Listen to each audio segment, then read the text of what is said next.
and pop into our webinar. We're so excited that you are going to be here with us tonight.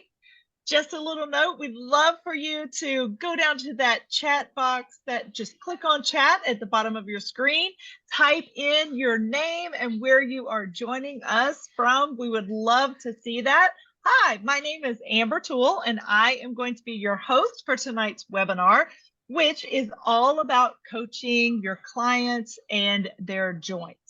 And we have some amazing fellows on our webinar tonight. We're going to go around. I'm going to let them introduce themselves to you, and we will start at the bottom corner with Paul Christopher. Good evening, everyone. My name is Paul Christopher, founder and owner of Gravity and Oxygen Fitness here in Boca Raton, Florida, Southeast Florida. We've been in existence for about 9.5 years. My education background is in athletic training, so I have a degree in sports medicine, followed that up in my 20s with my CSCS and also my National Academy of Sports Medicine. So that whole soup is a style of orthopedics, sports performance, personal training, and with about 22 years of experience, I'm honored to be here with you along other established veterans. Next. Thanks. All right, Rustin, tell us about you. Hi, my name's Rustin Webb. I'm the owner of the Mobility Recipe, which is a certification accredited through National Academy of Sports Medicine. And we also have programs on knee pain, back pain, and shoulder pain. And I have been in the industry for 24 years now. And I have a master's degree in human movement and then a boatload of certifications that I don't need to list off, but yeah. Thanks, Rustin. Michael, tell us about you, sir. Hey, y'all, how you doing? My name is Michael Hughes. I'm from Central Coast, California. See a few California people rocking in here. I'm Central Coast, so San Luis Obispo zone, and started a place called Gimnazo in 2010, so 14 years ago now. Created a very interesting little recipe of taking fitness and blending it with restoration, or that good old word called movement therapy, and making that into one-stop shop. So a trainer can essentially do group training, semi-private training, one-on-one training, and essentially, quote unquote, rehabilitation training all in one spot. And it's been a really cool ride. Now we have a new business called Gimnazo EDU, where we're coaching coaches on this methodology and thought process.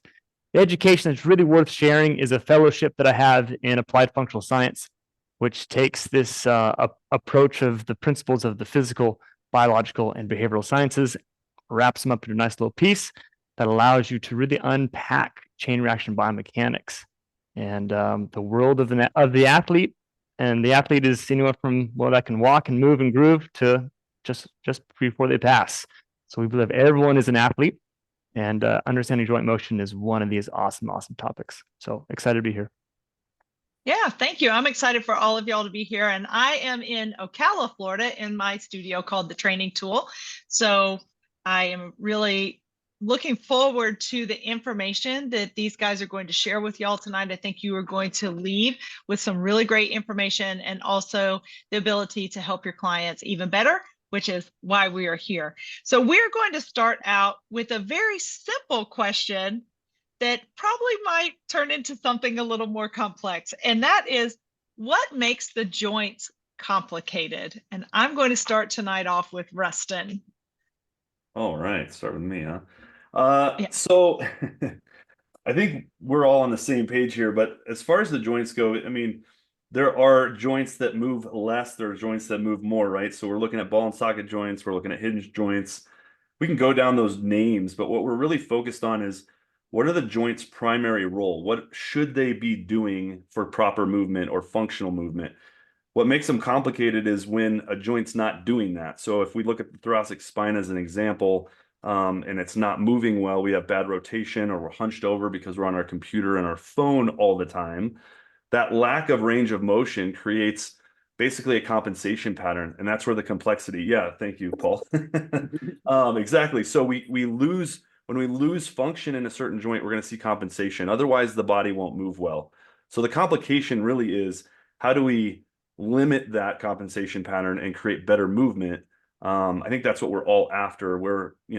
Michael's talking about restoration. How do we restore better movement that we should all have based on the fact that we sit too much and on our computer and phone too much? Right. Do you have anything to add to that, Paul? in complete congruency in that topic. The spine is no back pain is the new pink, and the spine is a terrible thing to waste. So if we think of the word complicated or complex, look at this thing. This is one big Jenga set, correct? It can flex, it can extend, it can laterally flex left and right, it can rotate, it can combine those motions. So it's one big Jenga set that all the motion doesn't come from just one level, it comes from a combination of levels. So this is probably one of the most beautiful things ever invented in the universe. But then we also have other joints like shoulders, hips, ankles, and how they all play upon each other is just a cascading snowball of positivity or negativity. And recognizing that as a fitness professional is essential to help provide your clients. Your clients want one of three things: move better, look better, feel better, or perhaps all three of those in general wellness. Yeah, awesome. How about you, Michael? Actually, just playing off great answers. So I'll see if I can tee it up too. What makes a joint complex is its relationship to the other joints. And then also relationship to the gravity that's tossing it downward more than likely, and the ground reaction forces that are pushing up against it.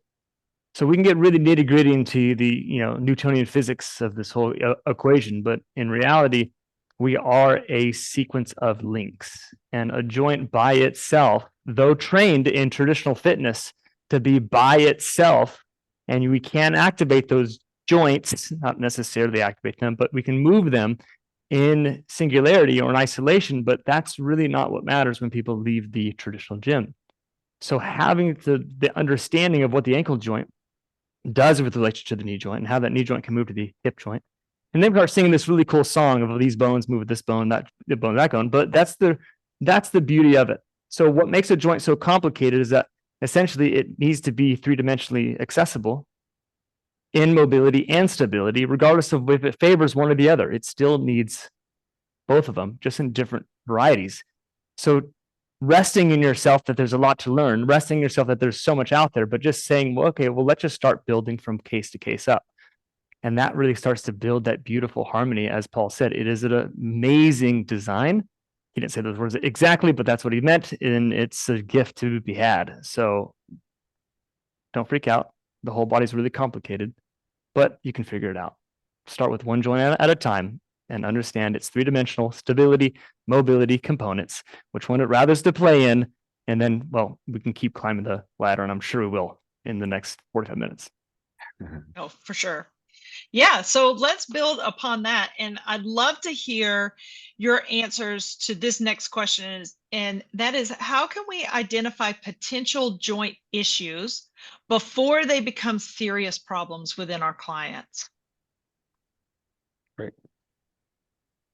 Paul, would you like to take that one first?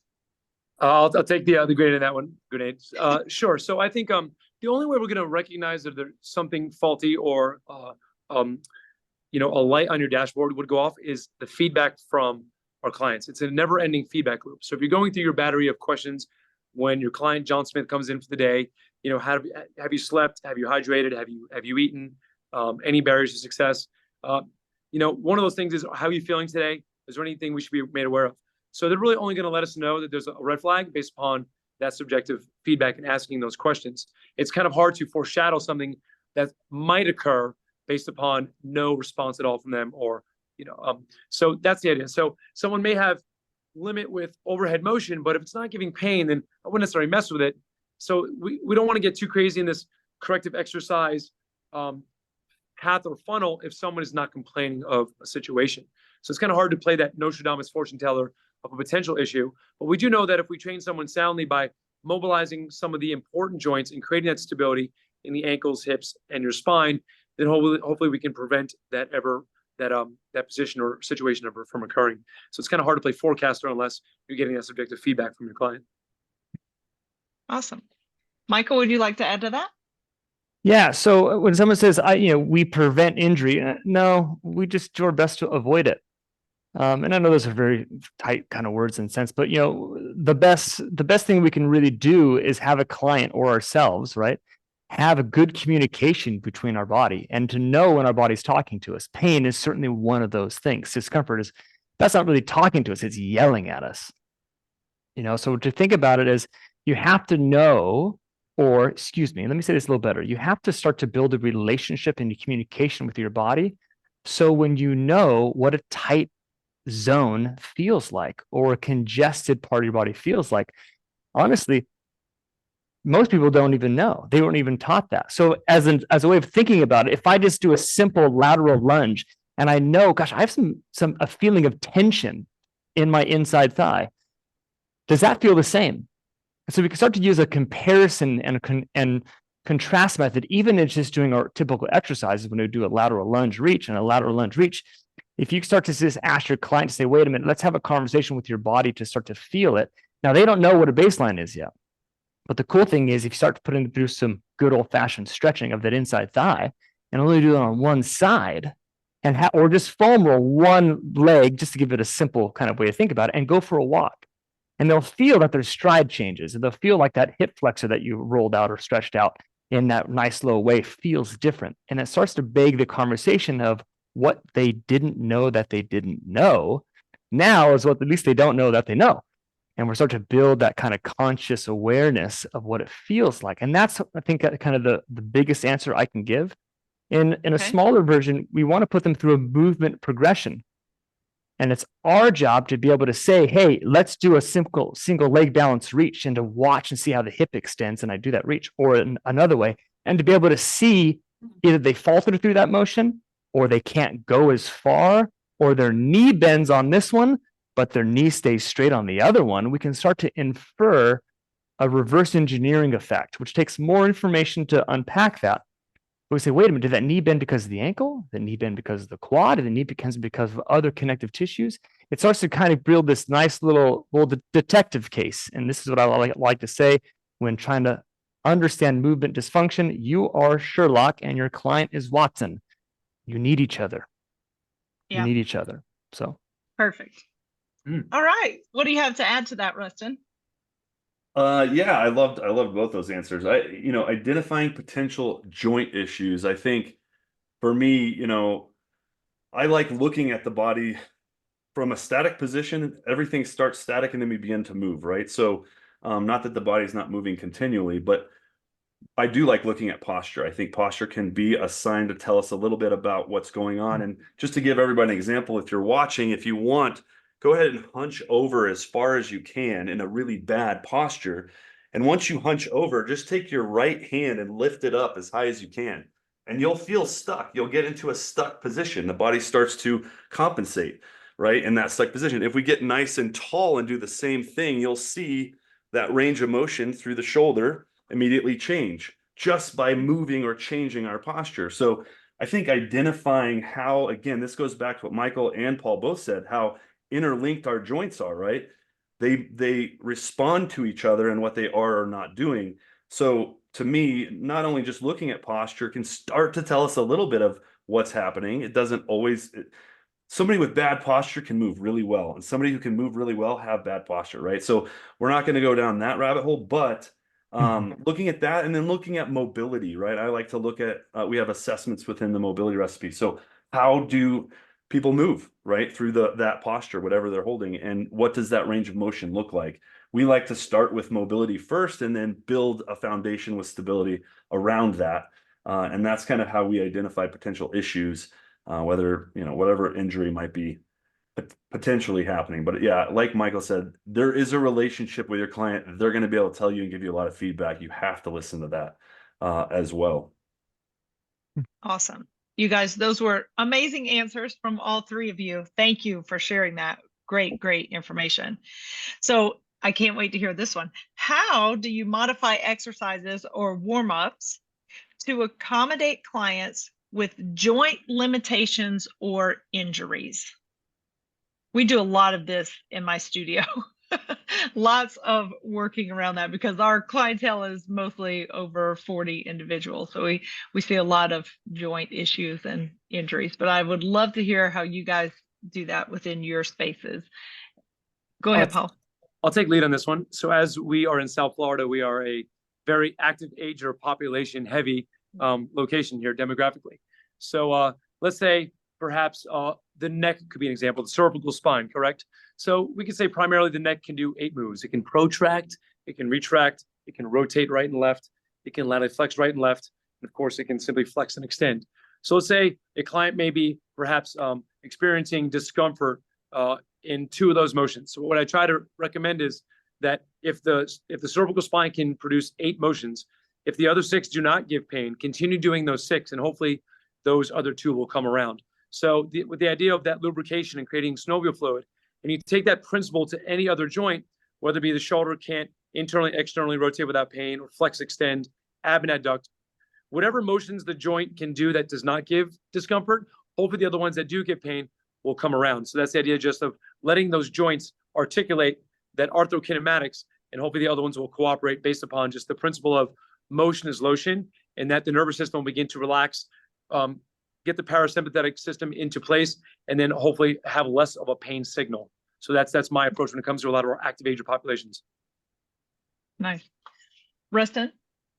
Will you ask that question again? Oh, yeah, sure. I just got. How do you? Yeah, go ahead.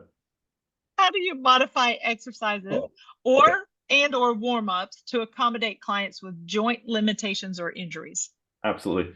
I love what you just said, Paul. Yeah, I mean, it does kind of go down to, there's a good example of, if you had a broken bicycle wheel, you're not going to replace every spoke in the wheel. You're going to just fix the ones that are broken, right? So very much like what Paul said, but within our warm-ups, what we're trying to do in a method we teach is the rote method, ROTE. So we release, open up, turn on, and exercise. That release part is helping those clients move better through just tapping into their central nervous system through self-myofascial release. How do we release a little bit of tissue?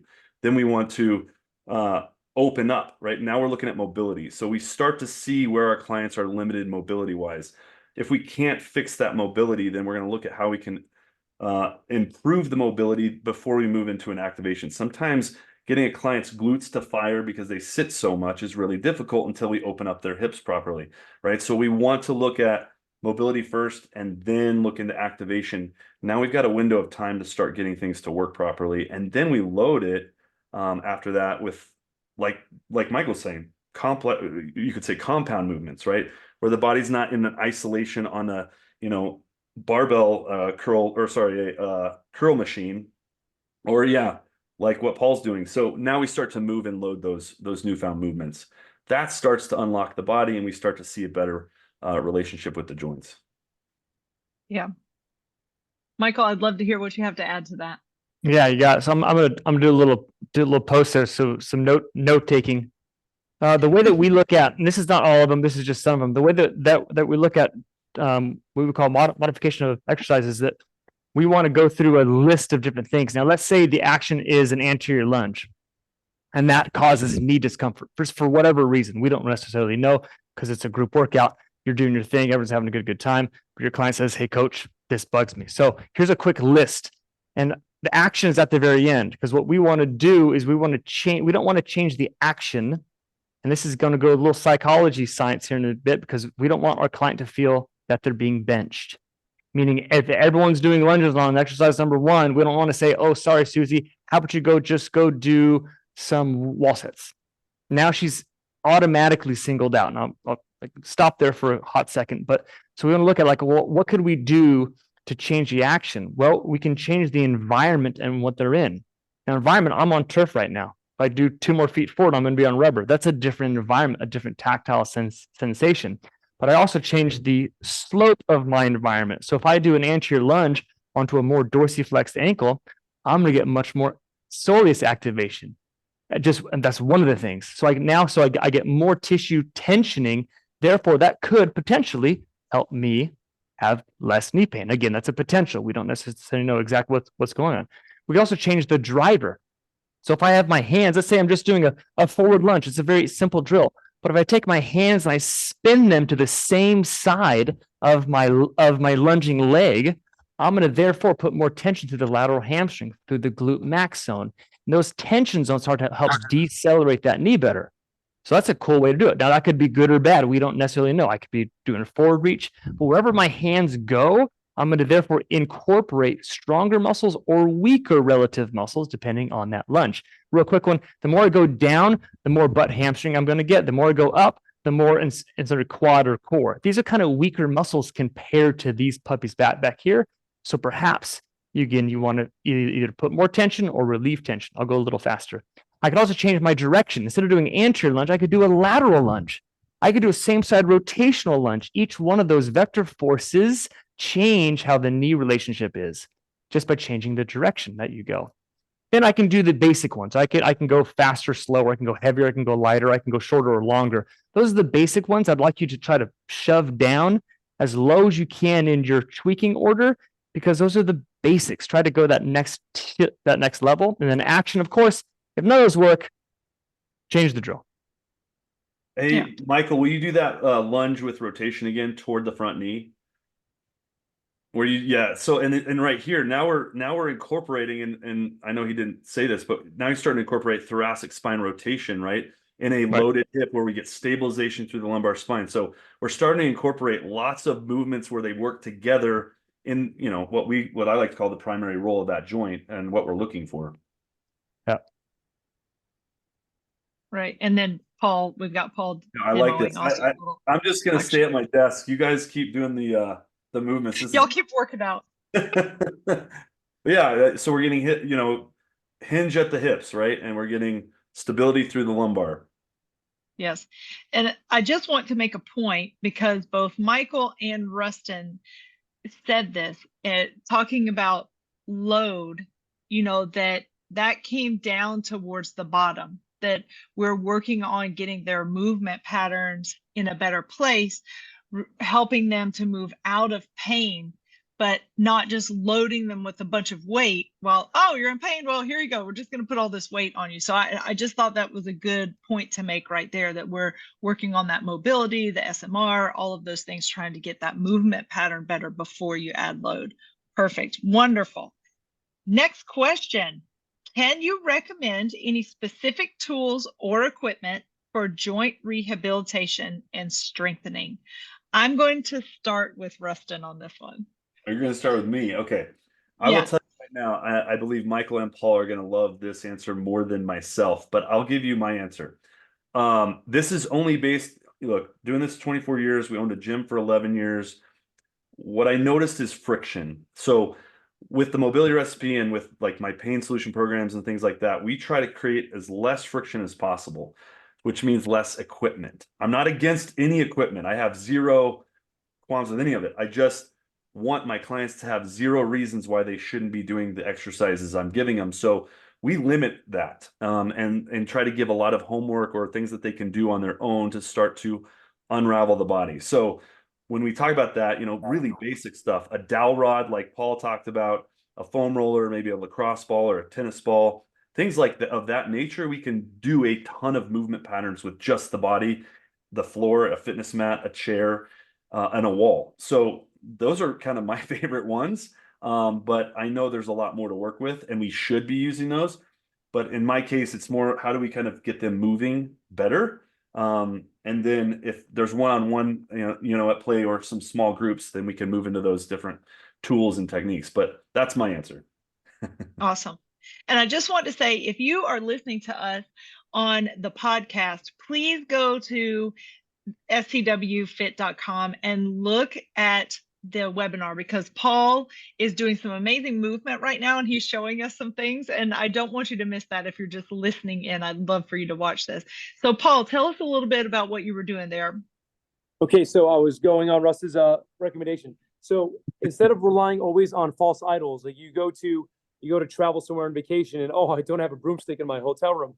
Guess what? You have the most important piece of equipment ever invented in the fitness universe. That is you. So that's it. If you need a cushion, guess what? Take the hotel pillow.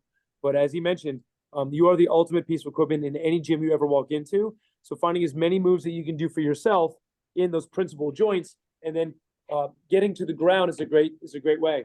The ground can be your friend or it can be your enemy. And we lose our affinity with the floor as we get older. As we're children, we crawl before we ever walk. But as we get older and we spend time on desks and couches, Western society has made us lose that favoritism with the ground. So if you have an earth and you have your own body weight, you have a great mobility tool. If you have a wall or a mirror, you have an amazing tool, because you can slide your hands on the mirror for rotation, lateral flexion. You can do spinal angels with your back against the mirror. So walls, grounds, mirrors, and your body weight are the best tools you can ever use. And that way you can have mobility in anywhere you go in the world without relying on just a body blade, a dowel, a lacrosse ball. If you wanted to put a small kit in your suitcase, take a lacrosse ball, maybe bring an ankle loop, These are things that you can take, but he hit it spot on. Your body's the most important mobility tool that you ever need, and it doesn't require any equipment. Yeah. And Michael, I know you use a little bit of equipment because I've been in your sessions before. So what about you? What do you like to use? I do want to reemphasize what those two awesome gentlemen have already said, because in terms of investment quality, it goes here. You're the coach. So I just want to emphasize that. But to get to I really want to say what Paul said, but to get to the actual end, the other end of that spectrum, which is a great spectrum, soft plyo boxes. We are a big fan. We use these more. Actually, we don't really jump on them very much. To be honest with you. But if you're looking at clients who need to continue to perform well and need to get off the joints, just a simple ability to kneel on something that changes the height. Because now I can essentially do a move. I can do presses. I can do whatever I can, but I'm now isolating through this hip more because I've removed the knee and the ankle joint. And now I can actually gain more mobility through through any sort of pattern that you want to. I'll skip all the details, but simply having that, simply being able to do a push-up from a higher position, be able to do a squat facing and have a stopping position, be able to do a lateral lunge and be able to get into that position with much greater ease than the bottom half. So a soft plyo box is certainly just making the ground more accessible in much easier ways. And so to me, that's a huge thing, because a lot of the older clientele, which is our kind of our population, they love to hike. And so they're changing angulation all the time. So we need to be able to present that. Other great tools, which I really love, is wedges. This is a significantly powerful tool because you can facilitate more pronation just by simply doing a squat on a pronated wedge. I can do more dorsiflexion. I can do more plantar flexion. I can do more supination if I wanted to, all those points. And again, the earth that we walk on and move through is not necessarily perfectly flat, especially the athletic field of our garden. So it's very important that we train and know that when the ankle does something, the knee does something, and the hip does something. Now, those may be bad, and you got to know those things, but you also have to know where they can start to play into it. And then I'll go into a few more fun things. And I want to do this from, this is a true stretch. My first job I've ever had, I told my clients not to use it.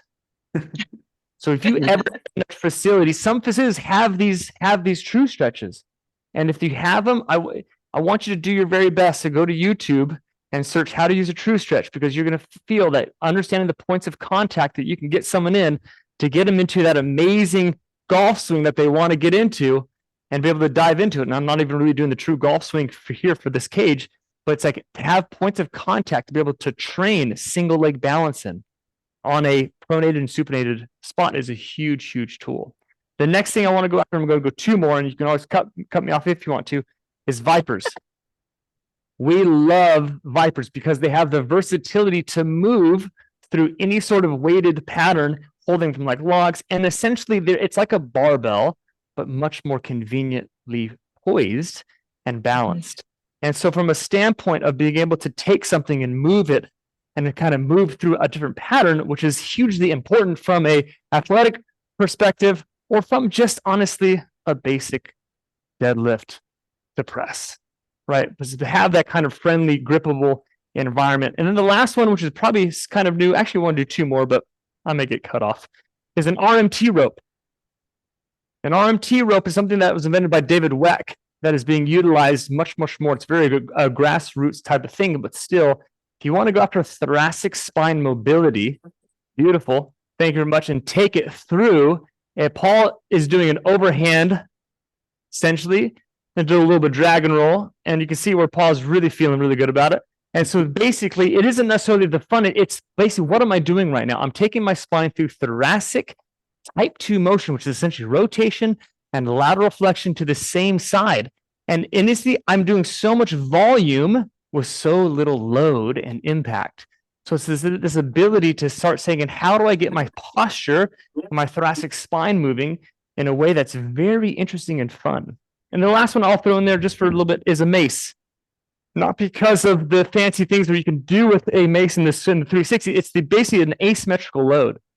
And to even just do a lunge to a reach or a press and a rotate, knowing that most of our lives have asymmetrical kind of feelings to them.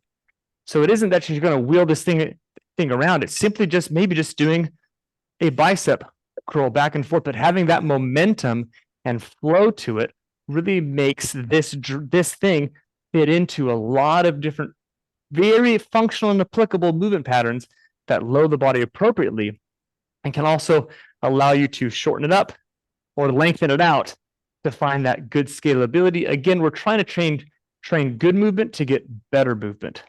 So it's always important to know what a tool's limitations are and how it fits to the body. Basically, it's very, very important. How does your body kind of use that tool versus how does the tool use the body? Those are the two ways to think about how tools can be used, and a few that we use here. Great. And what a nice wide range for, those of you who are fitness professionals, whether you work in a gym or a studio or you travel to your clients. I know I did that for many, many years. Just things like the rope that the guys had that they were showing you, although I don't know that I could be as fancy as Paul, but those are great things that you can just stick in a bag and carry into a client's house. So, but also as we talked about just the body, that's all you need, right? I love it. Go for it, Paul. Just show us all the great things we can do. I love these demos. I know. This is awesome. So I'd love to hear, what are the most common mistakes fitness professionals make when training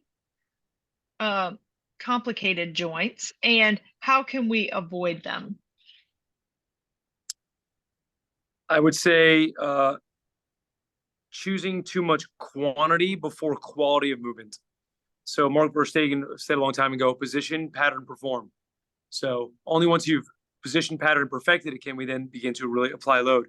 Quantity could be doing too much weight or doing an exercise too fast. So when we begin to lose the quality of your movement due to too much quantity in speed or load, then that's where we have this, this square peg in a circular hole that could lead to injury.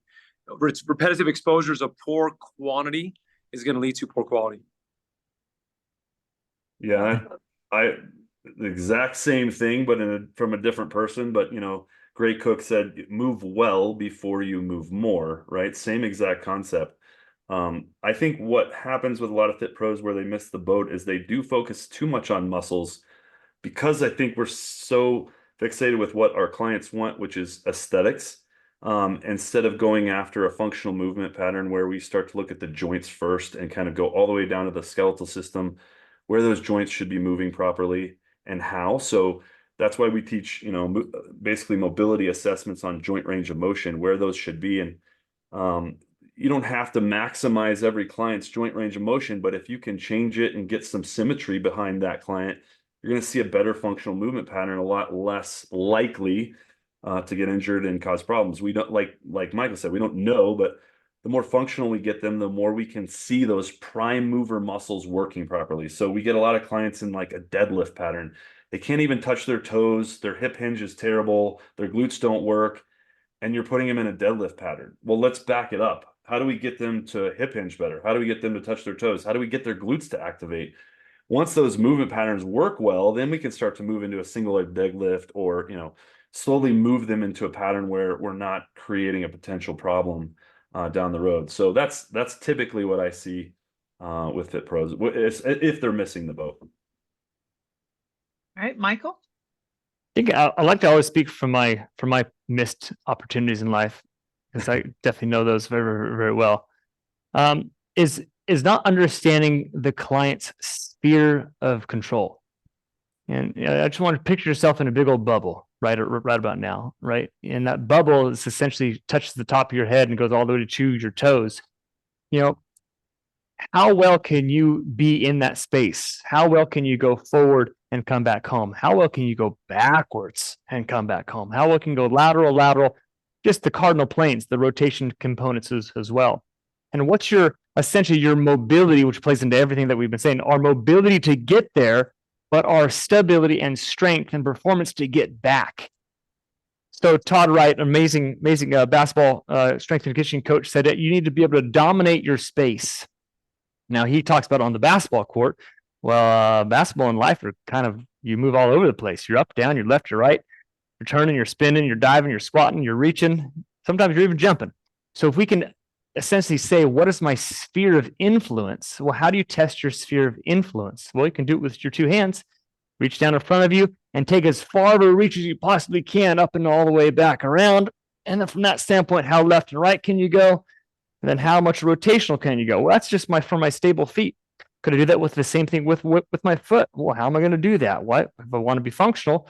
I could stand and reach. How far can I go forward? How far can I go back? How far can I go left? How far can I go right? How far can I rotate? How far can I rotate the opposite way? Now, those are just my hands and foot drivers. Could I not do that with locomotion? Could I not do that with a deadlift? So could you do a deadlift that's off-centered and to the left? Could you do a deadlift off-centered to the right? Like, why would I want to do that? Well, that's probably how you're going to pick up your groceries tomorrow. However, should you load it with 400 pounds? Well, probably not. So understand, like, you take what you already know and start to magnify its position in a thing of a big bubble, because you want that bubble to be as huge as possible. So if you do trip and fall, you still have that degree of okayness to be like, I got it. I've trained that before because I've done a step lunge before. And those little kind of ways of thinking about, like, okay, I know how to think about it, so therefore I know how to create it, versus always being stuck on needing to watch a YouTube video or an IG post, which I get, guilty, but it'd be cool to know how you can create your own recipes, to create your own sauces, basically. Oh, you're just I think to touch on all three of us, to help the viewer today strip things down into a principal idea, what we're all trying to say is tool belt and library. All the tools that you have on your personal belt are your skill sets to help your client, your customer. And the more things we can add to their catalog library of can-dos of life, pain-free and quality, is essentially our job. So use your tool belt of skill sets to enhance someone else's library. Yeah. The one movement you forgot on the basketball part, Michael, was flopping. You forgot flopping. I did forget the flop. I was going to say like crawling, because that happens, but I thank you. I appreciate that. I really do. Yeah. Well, I have an add-on question from some of y'all's information. So I'm throwing this on you guys, but I am certain that you can answer this. So Rustin made a comment about, our clients come to us, and many of them come to us with aesthetic goals. So my question for each of you is, how can we make functional movement and their ability to move better the sexy thing that they come to us for? Or how can we kind of shift their thinking? Not that we're trying to take them away from their aesthetic goals, but how do you make that something that is something that they want? Yeah, I'll start that one.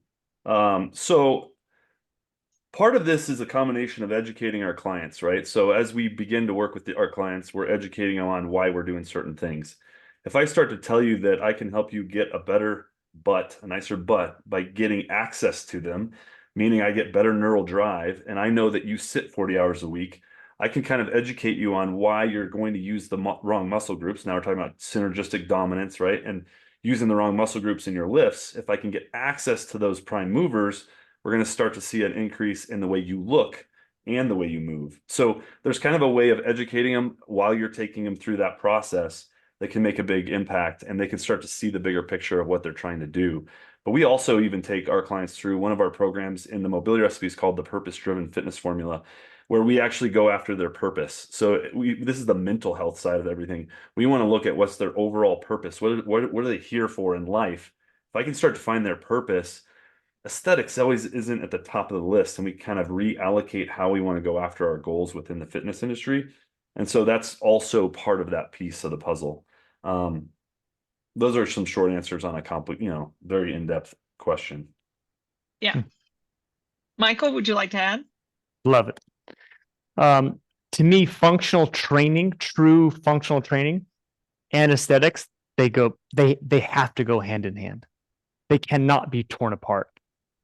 Now, the thing is, the biggest thing that there's a difference is the gravitational load, is the ground reaction force, or the physics inherently kind of pseudo, like, are they false or are they real? Meaning, I can simply do, and if you're with me on this one and want to do this with me, I recommend you do. If I want to do a glute bridge to get up the glutes, because Rusty said glutes, might as well just go with that one. Do my glutes activate when I do a bridge like this? And the answer is, well, of course they do. But do they do it like that? The answer is no. They don't. In most of 99% of function, 99% of function, my glutes work from a squat position to a stand position and a stand position to another standing position. So our proprioceptors, those fancy little funky little things, really need to be trained appropriately. So how do I get my butt to look so juicy? Well, grab onto something that makes you stable. Take your right foot, put it in front of your left. And I really would love you to do this with me if you want to. Take that same right foot, put it more narrow than wide. Paul. Take that same right foot and toe it in. 22 degrees, 45 degrees maximum. Then I want you to take your stable device, if you haven't, put it off to your right side if your right foot's in front of you, or your left side if your left foot's in front of you. Then drive your hip towards that thing, and then take your trunk and rotate towards that thing.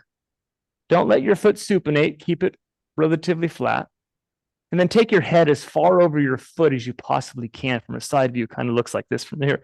My head is as far as over my foot as I can, and go on a toe on the other foot. Now, that I'm assuming you have decent mobility. If you don't, then please be cautious. And then squat. And squat again.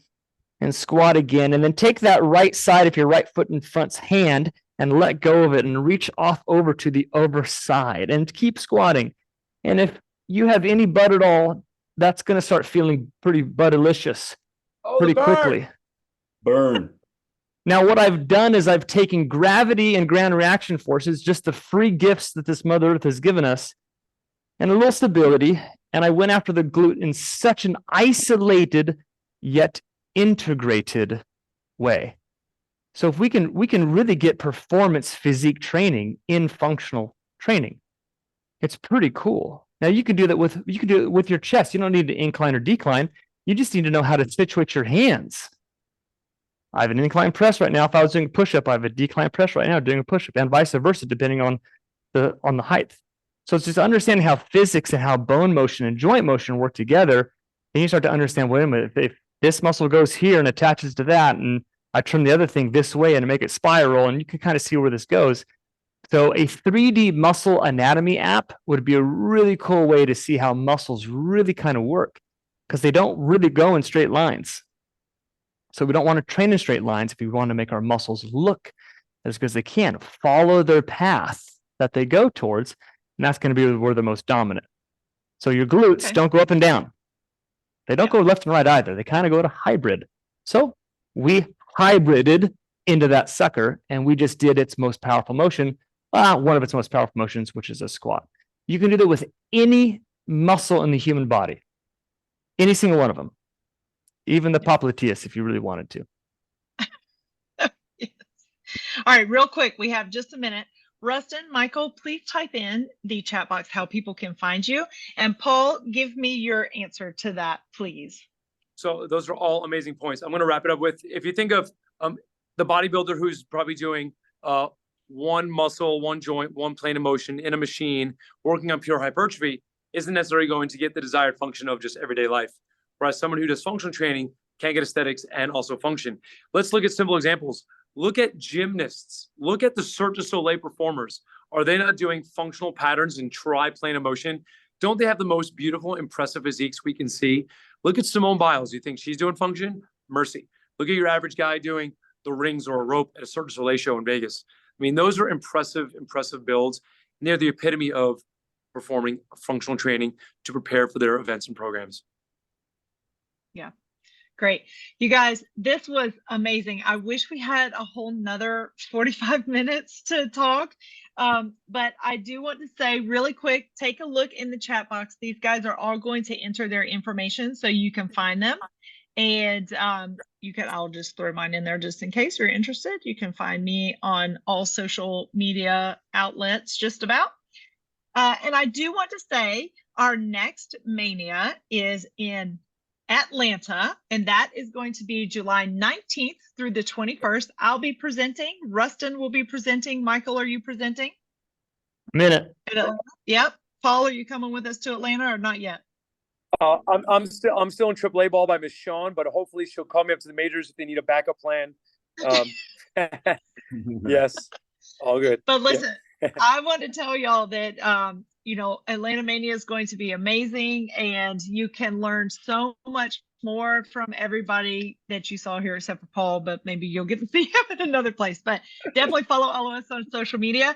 Thank you for your time. We are so happy that you chose to spend this time with us, and we look forward to seeing you again. Thank you, Michael, Rustin, and Paul. You guys were amazing. This was awesome, and thank you for Amber. allowing me to be your host. Yeah, thank you, Amber. Paul, pleasure. Rustin, pleasure. Yeah, both Gentlemen, an honor. definitely. All right, you guys, we'll see you on the next one. Have a great night. Thank you.